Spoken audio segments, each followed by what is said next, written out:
one of the things that we've seen disappear from the marketplace, like just overnight, and I know it's not completely gone, it's not like the product isn't available, but just the buyer's preference to do the 203K or the home style construction loan, we just don't really see it anymore. My suspicion is we already know it's a higher interest rate typically than your standard conventional. Cost of material is through the roof, and then you're still paying a premium on the house, even though it may be cosmetically dated, front to back, need work, you need to add an addition to make it work for you. You're still paying top dollar for that home. You're not getting the discount for it. Not unless we've had, some rare occurrences where, let's say the home was what we would call, let's say like a C5 on an appraisal scale, where it's unfinanceable. Let's say that someone, started to do a renovation, ripped the whole kitchen out. I got you. Yep. And now there isn't the option for regular financing, essentially. It's either a cash buyer or renovation loan. Those cases, we're still seeing renovation loans being used, right? But I think where you were going is where we used to see it a lot on grandma's house, right? Where the home was 100%. I bought my house on a construction loan. 100%. We did a Fannie Mae home style on your house. Yep. But you got it at, like you said, that discounted amount. Nobody else wanted to touch it. I think construction is a huge part of it. I think you and I talked about this, that when I was doing, different add-a level projects prior to 2019, I was paying under $100 a square foot to do these projects. If I did the same project today, $200. I'm paying more like probably $170 a square foot to do that exact same thing. And that's my price. That's me having those connections, right? Like with builders and so on, versus your regular consumer who probably doesn't have that, especially that first-time buyer. It makes it harder for the deal to make sense. With FHA's 203K, we can go above the after repaired value. So that's still gonna be an option for us, but home style only allows up to that 100%. Like you had said, people have a hard time with the rates today as it is, right? Like, they're not really loving the idea of a high 6% rate or something with a 7 in the beginning. And now we throw into the mix, it being a renovation loan and the rate being higher, the fees on the deal being higher because there's so much more incorporated.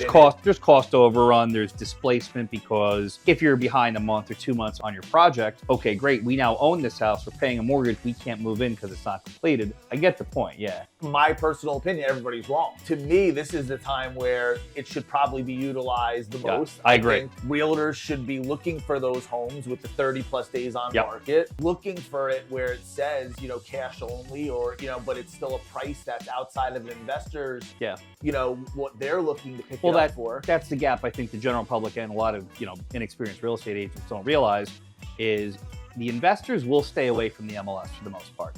They know there's open market competition. They know there's already like a retail fluff built into the price. But they're still in there. They kick around. I have them, I get them coming in and I have one sitting right now, 425.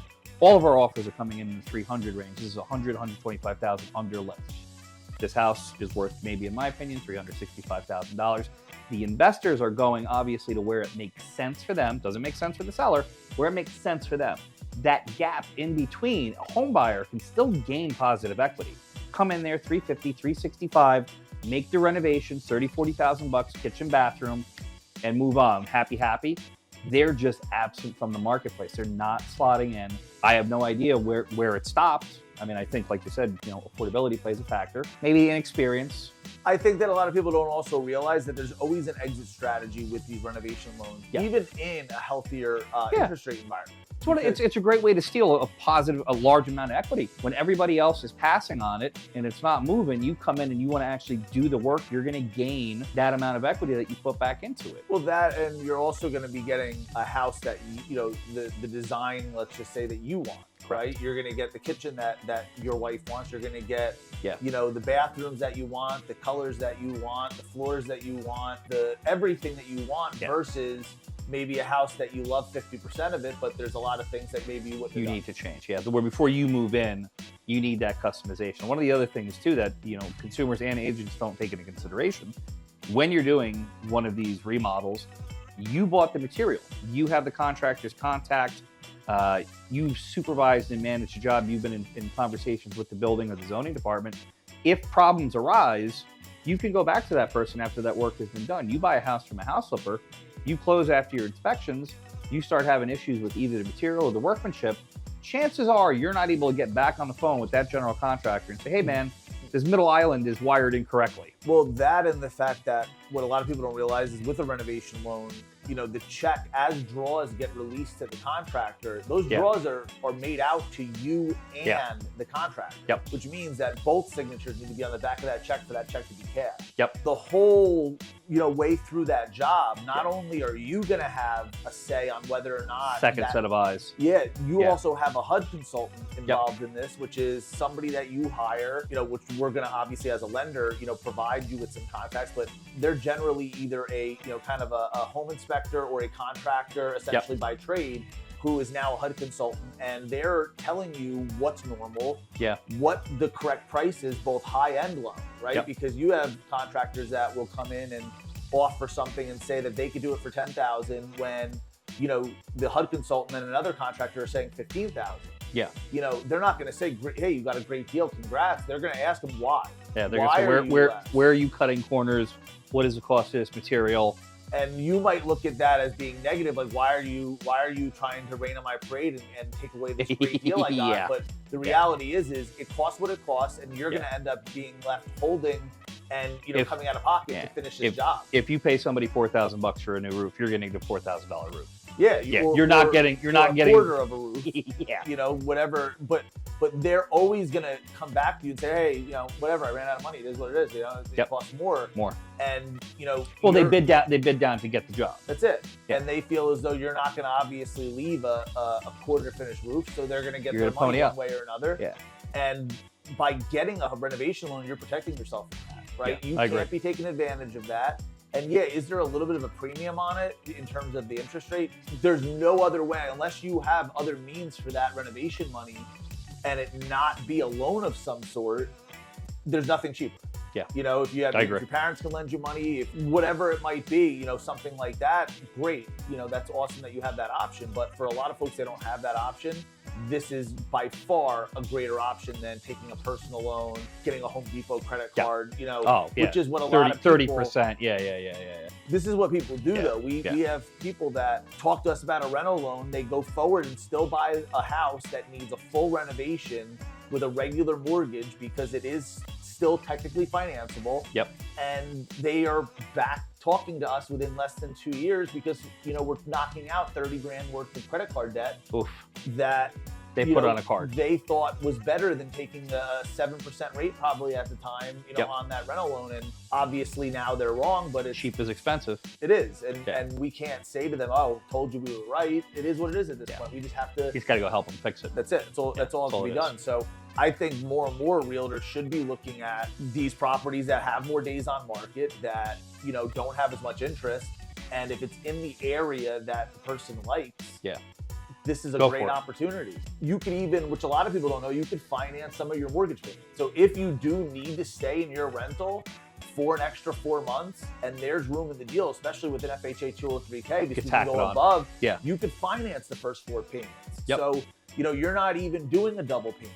So talking to us about it and finding out really what your options are is better than assuming or listening to somebody that Googling it. That maybe Googled, renovation loans before, and for some reason something, scared them away. But these are great options. FHA has a renovation loan available. VA has a renovation loan. VA has a product, Obviously Fannie and Freddie, which are conventional loans, those have options available. And you could do things as luxurious as an in-ground pool with some of these renovations. That's crazy, So it's not even a matter of just replacing the things in the house that you can are upgrade not working. within reason. You could upgrade, So again, it has to fit within that after repaired value. But we've seen some, again, your own house. We've seen some really amazing transformations. 20 years ago, the only option would have been to cash. buy it and fix it yourself. That's it, and cash. Which who has that? Who has that laying around? For the most part, no first-time buyers generally. That's for sure. Well, you're limping to the closing table with, basically clearing out most of your savings at that point, and you're taking on a larger expense. Normally, you're moving from your 1-bedroom apartment that costs you $1,500 a month Yeah, and for me, the reason that I said that to me it makes the most sense right now is that every person who's buying a home right now that has bought a home, towards the tail end of 22, bought it in 23, 24, you're refinancing. Yeah. There's going to be an It's gonna opportunity to happen. refinance. So what's the difference if you're refinancing from 6.5% or 7%, or 7.5% down? And honestly, it's going to make it a larger savings, but you're still getting that house probably sooner. And even still, even if you do not have an opportunity to refinance, say 5 or 10 years down the road, I believe that the rate will come down. If it doesn't, you're still locked in on a 30 on what could potentially be a higher rate. Who knows? Maybe 10 years from now, we're at 10%. We have no idea. However, if you're locked in now, you're locked in for a 30-year term, and maybe that renovation loan doesn't look quite as bad if we see another increase in rate. It doesn't, because at the end of the day, the rate is honestly slightly higher, and in a lot of cases, we could even get it so that you can buy it down, maybe buy a point or two, and get it down to where it really would be as a regular conventional or FHA loan. And then the only difference being is whatever you're borrowing for the renovation itself. But again, in a lot of cases, you're getting that home for probably a better value, even with those renovations, than you would be getting a flipper did for you. The second a flipper buys it, either they're good flipper or bad flipper, doesn't matter. The second a flipper buys a home, they're going to buy it at their price. They're going to put their material, they're going to put their construction, their money into it, and then they're going to look for a return on that investment on top of that. So they're not selling it at what they put into it. No, they're selling it for as much as humanly possible. And the ones that are done, move-in ready, drop your bags, that's where we find the highest amount of competition. Yep. That's where you find the most amount of bids, because they are, not for a loss here, but they're appealing to the eye for the most part. Yeah, and especially in a market right now where I think buyers are exhausted. Yes. And, the more and more that they're shopping, the more they're getting beat out on things. I think that the more that turnkey property sort of makes sense to them versus the idea of now, I just went through this grueling battle to even get an offer accepted, and now I have an even longer road ahead of me in terms of renovating. But those are the same people that I feel like are, pass up on that renovation opportunity, and 4 months later, we're still talking to them because they're still shopping, looking for that needle in a haystack, right? Yeah. It's a great diversion, or it's a great alternative to somebody who's hopping around, carting around that FHA 3.5, which for the most part, they're boxed out. They really are. I mean, I would love to see the FHA and the VA do something to help reopen that pathway to home ownership, especially in New Jersey. We do not have an opportunity to give FHA loans out anymore. We really don't. As soon as they come in with that lower down payment, and we know that 96.5 loan to value ratio is going to become an issue because there's no historic precedent for that price. One of the famous quotes I heard from an appraiser, we don't get paid to figure out where the market's going. We can only tell you where the market's been. And that's how we set the appraisal. That burned into my head, that if you know you are setting the market in your neighborhood for 550, 50,000 high or more, that FHA appraiser, they're going to go back to the 500, and that's where you're capped. That is it. They're just not going to take the risk of getting a default. And I think where that FHA buyer can be much more attractive construction loan. Buy a home that not everybody wants. You get borrowers that are FHA approved, and unfortunately that is their only option. It's a great option, but just obviously, like you said, not as desirable on the seller's it's a risk. It's a risk decision. It's not anybody trying to stop a first-time home buyer or a veteran from getting what they want. No, but it's more skin in the game. That's what obviously a seller wants to see, is more skin in the game. If you're putting 20% down and 10% into escrow, less risk for them. Obviously, that's going to be more appealing to that seller than someone who's putting 3.5% down and only $5,000 into escrow. Correct.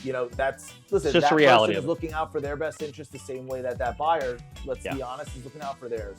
But going after that property that not everybody wants is the cheat code. That's where they're going to look at it and be like, whatever, FHA 203K, this is what we have available.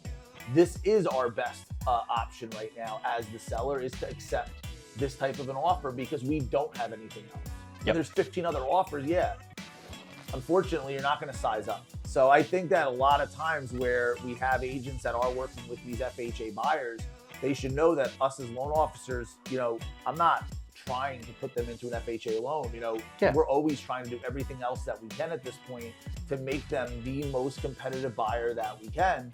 But in some cases, it's affordability that again. Is the only, and in some cases it's cheaper for the buyer, right? They don't want to stray away from FHA because the mortgage insurance might be better, and the rate is much more credit forgiving on FHA than it is conventional. I just think that those are the buyers that you guys have to start hunting for days on market, not really necessarily, in the right areas or areas that they can see themselves in. And I think you're going to have different luck.